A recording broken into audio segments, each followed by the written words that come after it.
और वहीं दिल्ली एनसीआर में कपकपाने वाली ठंड पड़ रही है। 20 दिसंबर तक येलो अलर्ट जारी है। मौसम विभाग ने जारी किया है घने कोहरे का अलर्ट। एनसीआर में आज यानी 18 दिसंबर से लेकर 20 दिसंबर तक येलो अलर्ट जारी कर दिया गया है। दिल्ली मौसम केंद्र की ओर से ये येलो अलर्ट जारी किया गया है।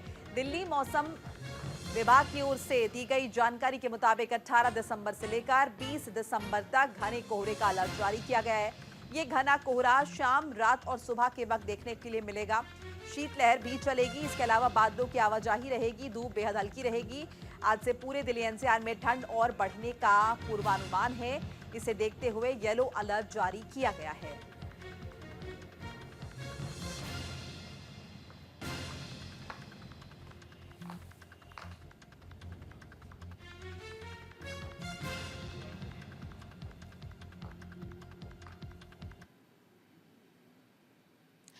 तो दिल्ली एनसीआर में ठंड जो है वो बनी हुई है और तापमान में गिरावट देखी जा रही है। दिल्ली में अगर हम मिनिमम टेम्परेचर का जिक्र करें तो तापमान 5 डिग्री तक रहेगा। उत्तर भारत में कोहरा छाया रहेगा। मौसम विभाग ने येलो अलर्ट जारी कर दिया है। जम्मू कश्मीर में, हिमाचल में ऑरेंज अलर्ट जारी हुआ है। और वहीं यूपी, बिहार, हरियाणा की बात करें तो कोहरे का अलर्ट जारी हुआ है। सुबह के वक्त कोहरा देखा जा रहा है। देर शाम भी कोहरा जो है वो देखा जा रहा है। रात के वक्त कोहरे की घनी चादर देखी जा रही है और इसी के मद्देनजर अलर्ट जो है वो जारी कर दिया गया है मौसम विभाग की तरफ से। तो ऐसे में वो लोग जो कि सुबह, अर्ली सुबह घर से बाहर निकलते हैं, अर्ली मॉर्निंग या फिर देर रात रहते हैं, खासतौर से जानकारी उनके लिए है कि शीतलहर चल रही है। ऐसे में अपना ख्याल रखें।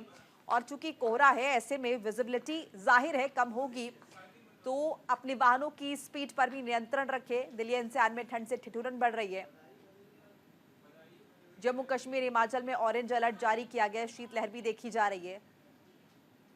और उत्तर भारत में अगर हम एक्सट्रीम उत्तर भारत का जिक्र करें तो तापमान माइनस में चला गया है। दिल्ली एनसीआर में भी ठंड पहले से ज्यादा बढ़ गई है। येलो अलर्ट दिल्ली एनसीआर में जारी किया गया है।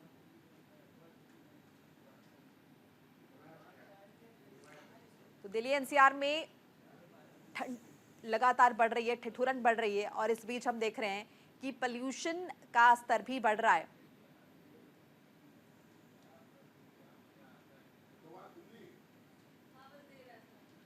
ये तस्वीरें आपके साथ साझा कर रहे हैं और तस्वीरों के जरिए आप देख सकते हैं चूंकि ठंड बढ़ी है और कोहरा छाया हुआ है, इसीलिए इसका असर विजिबिलिटी पर देखा जा रहा है।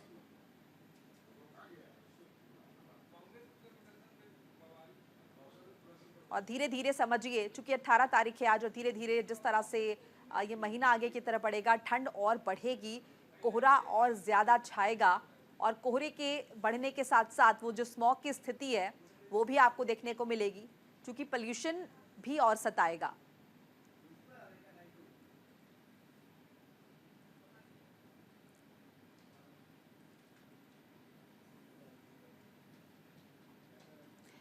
और इसी खबर पर अपडेट के लिए हमारे साथ गाजियाबाद से हैदर अली जुड़ चुके हैं, हमारे सहयोगी। नोएडा से हरिशंकर अपडेट देंगे और दिल्ली से भावना सिसोदिया हमारे साथ जुड़ चुकी हैं। पहले भावना का रुख कर लेते हैं। भावना, क्या कुछ अपडेट है? जी, मैं आपको बता दूं कि दिल्ली एनसीआर सहित पूरे उत्तर भारत में जो है ठंड का प्रकोप देखने को मिल रहा है। दिल्ली में अगर बात की जाए तो तापमान जो है वो न्यूनतम तापमान 5 डिग्री सेल्सियस पहुंच चुका है। कहीं ना कहीं एक तरीके से जहां आसमान में धुंध की चादर देखने को मिल रही है, वहीं एक प्रदूषण की चादर भी जो है दिल्ली वालों को सताती हुई नजर आ रही है। एक तरफ ठंड का कहर, दूसरी तरफ प्रदूषण का प्रकोप जो है कहीं ना कहीं दिल्ली वालों को परेशान कर रहा है। लेकिन जिस तरीके से आज दिसंबर की 18 तारीख हो गई है, अनुमान लगाया जा रहा है जैसे जैसे दिसंबर का महीना खत्म होने को आएगा वैसे वैसे ठंड का प्रकोप और ज्यादा बढ़ता जाएगा। वहीं इस ठंड के साथ साथ जो है कोल्ड वेव का प्रकोप भी जो है दिल्ली में देखने को मिल रहा है। शीतलहर जो है वो काफी तेजी से चल रही है, जिसके कारण लोगों को ठिठुरन का सामना भी करना पड़ रहा है और इसी को लेकर जो है दिल्ली में येलो अलर्ट जारी कर दिया गया है। वहीं अगर टू व्हीलर वाहन चालकों की बात की जाए तो उनको भी काफी परेशानी हो रही है, क्योंकि जहां एक तरफ कोल्ड वेव का प्रकोप, वहीं एक सुबह के और शाम के समय जो एक धुंध की चादर देखने को दिल्ली में मिल रही है उससे लोगों को काफ़ी परेशानी हो रही है, जिसको लेकर लोग जो है सतर्कता बरतते हुए नजर आ रहे हैं। और येलो अलर्ट जारी करने के बावजूद ये सलाह भी दी जा रही है कि ज़्यादा से ज़्यादा कपड़े पहने और कोल्ड वेव के प्रकोप में आने से बचें, क्योंकि इस कोल्ड वेव के कारण कहीं ना कहीं जो है लोगों को थोड़ी बहुत परेशानियों का सामना करना पड़ सकता है। कोल्ड फीवर इस तरीके की बीमारियों का सामना करना पड़ सकता है, तो उससे बचाव के लिए भी लगातार अलर्ट जारी किए जा रहे हैं। बिल्कुल, हैदर का रुख कर लेते हैं गाजियाबाद से। हैदर, क्या कुछ इंतजाम प्रशासन की तरफ से किए गए?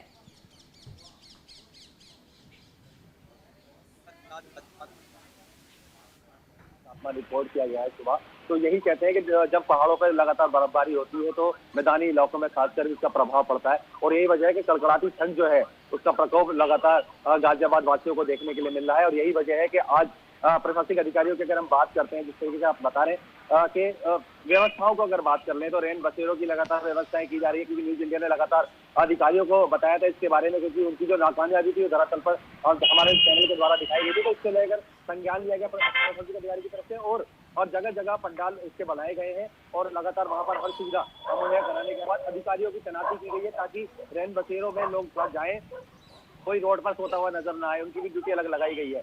इसके अलावा अगर बात करते हैं, देखिए जिस तरीके से हाईवे है, हाईवे पर अभी तक कोई ऐसी अनुमति या ऐसा कोई आदेश जारी नहीं किया गया है जिससे कि हाईवे की स्पीड जो है वो थोड़ी कम हो पाए, क्योंकि हाईवे पे लगातार 100 किलोमीटर प्रति घंटे की रफ्तार से दिल्ली मेरठ एक्सप्रेस चलता है, या NH-24 चलता है, इसमें 100 किलोमीटर प्रति घंटे की रफ्तार या निर्धारित है, तो उसको कम कर दिया जाता है, लेकिन इस बार नहीं कम किया गया है। वही अगर बात करते हैं प्रशासनिक अधिकारियों की तरफ से, हर साल हर चौराहे पर प्रशासनिक पुलिसकर्मी या इसके अलावा जो आम आदमी है वो आग सेक सकता है, आग जलाने की व्यवस्था जो होती है लाभ की, इस बार नहीं की गई है। तो ऐसे में बहुत से लोग ऐसे प्रशासनिक अधिकारी की तरफ से कुछ कमियां ऐसी रही हैं जो लोग जो है परेशानी का सामना कर रहे हैं। और खासकर भी अस्पतालों की अगर हम बात करते हैं तो नमूनिया के इस ठंड की वजह से नमूनिया के शिकार लोग हो रहे हैं, और खासकर भी अब दोबारा से आंखों में जलन प्रदूषण की वजह से और गले में खराश दोबारा शुरू हो चुकी है। तो यही वजह है कि अब जो मॉर्निंग वॉक पर जाने वाले जो लोग हैं वो कमी से दिखाई दे रहे हैं, और जो नौकरी जाने वाले लोग हैं, क्योंकि गाजियाबाद, नोएडा, दिल्ली आसपास में नौकरी करने वाले लोग बहुत सारे हैं, जो अगर वो 2 व्हीलर पे जाते हैं तो खासकर भी अपने आप को ढककर चल रहे हैं, और खासकर भी घर में गर्म चीजों का व्यंजन जो बनते हैं सर्दियों में वो बनने शुरू हो गए हैं।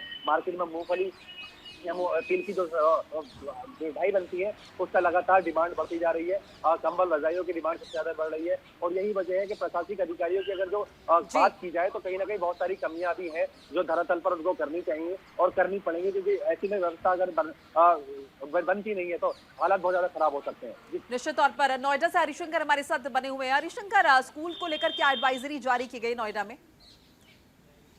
जी बिल्कुल, आपको बता दें कि स्कूल को लेकर नोएडा प्रशासन ने और जिला विद्यालय निरीक्षक ने एक देर रात आदेश जारी किया था, जिसमें सुबह 7 बजे और 8 बजे जो स्कूल खुलते थे उनके लिए 9 बजे का समय दे दिया गया है। हालांकि ये निर्देश देने के बाद कुछ स्कूलों ने इसे सावधानी बरतते हुए 9 बजे तक का समय अपना निर्धारित कर लिया है। फिलहाल अगर प्रदूषण की बात करें तो नोएडा में प्रदूषण का स्तर भी अपने चरम पर है, क्योंकि 400 से ऊपर का जो AQI है वो बना हुआ है, और PM 2.5 का जो है 10 की संख्या तक लगातार बना हुआ है। और अगर शीतलहर की बात करें, जी बिल्कुल, पहाड़ी इलाकों से जो बर्फबारी शुरू हुई है और उसके वजह से जो शीतलहर मैदानी इलाकों में आई है, और उसको देखते हुए प्रशासन ने जगह जगह रैन बसेरे का भी इंतजाम किए हैं, और अलाव की भी जो व्यवस्था है वो की जा रही है, क्योंकि जो रोड पे सोने वाले लोग होते थे, जो दूर दराज जाने वाले जो लोग थे, उनके लिए रैन बसेरा बहुत ही जरूरी व्यवस्था है। और आपको बता दें, नोएडा के तकरीबन ऐसे 13 जगह है जो चिन्हित करके जहाँ पे रैन बसेरे का व्यवस्था किया गया है। और अगर ठंड की बात करें तो जैसे ठंड बढ़ रही है, तापमान जो है 5 से लेकर के 18 डिग्री सेल्सियस तक के बीच में बना हुआ है। और वहीं धुंध की बात बिल्कुल सही है, जो कि दिल्ली से हमारी जो सहयोगी कह रही है, धुंध की बात बिल्कुल, जो PM 2.5 को लेकर के धुंध की चादर और सफेद चादर जो है कोहरे की, वो भी बढ़ती नजर आ रही है, जिसकी वजह से विजिबिलिटी कम हो गई है। और मार्ग की बात करें हाईवे की, तो वहां पर भी जो है नोएडा ट्रैफिक जो पुलिस है वो कार्य कर रही है, क्योंकि उन्होंने व्यवस्था को देखते हुए और धीमी गति को बनाए रखने के लिए गाड़ियों के लिए एक जो है होर्डिंग लगाई गई है, जिसको वो देखते हुए चले, और कहीं दुर्घटना की संभावना है उस जगह को जो है वो पीली पट्टी जो है, हरित पट्टी और पीली पट्टी के द्वारा पूरा हाईलाइट किया जा रहा है। और सबसे बड़ी बात प्रशासन की करें, क्योंकि प्रशासन ने इसको देखते हुए प्रशासन ने जगह जगह जो रेड लाइट्स हैं और जो बिल्कुल दुर्घटना के संभावने वाले क्षेत्र हैं उसको हाईलाइट करते हुए सभी को अलर्ट जारी कर रही है और सभी को निर्देश भी दे रही है। और हर जगह जा जाकर स्कूलों में, कॉलेजों में और कॉमर्शियल और IT सेक्टर्स में जाकर के वो सभी को निर्देश भी दे रही है। यातायात के माह का जो समापन हुआ था उसको लेकर के भी अभी लगातार ये जारी है। जी बिल्कुल, शुक्रिया हरिशंकर, हैदर अली और भावना सिसोदिया तमाम जानकारी अपडेट साझा करने के लिए।